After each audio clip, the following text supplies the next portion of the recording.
Tofu chilli garlic rice बनाने के लिए पहले हम चिली गार्लिक सॉस बनाएंगे, जिसमें आपको 6 piece garlic, 2 teaspoon chili powder, salt and 1 teaspoon vinegar डालना है। इन सबको साथ में ग्राइंड कर लीजिएगा। फिर राइस बनाने के लिए कढ़ाई में ऑयल हीट करेंगे एंड अनियंस को सौते करेंगे। अनियंस को खोने पर एक एक वेजिटेबल्स को कट करते जाइए एंड कुक करते रहिए। सब वेजिटेबल्स को हमें हाई फ्लेम पे ही कुक करना है ताकि वो थोड़े क्रिस्पी रहे। मैंने अपने चॉइस के वेजिटेबल्स लिए हैं। आप इसके अलावा ब्रोकली, ज़ुकीनी, बाकी सब वेजिटेबल्स भी आपके चॉइस के ले सकते हो। फिर टोफू के छोटे पीसेस करिएगा और इसमें अच्छे से मिक्स कर देना।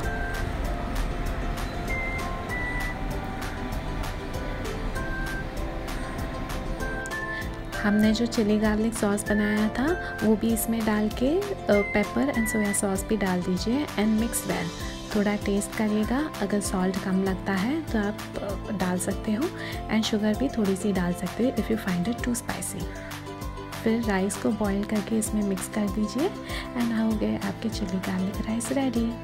रेसिपी एंड न्यूट्रिटिव वैल्यू के फ़ोटो ले लेना।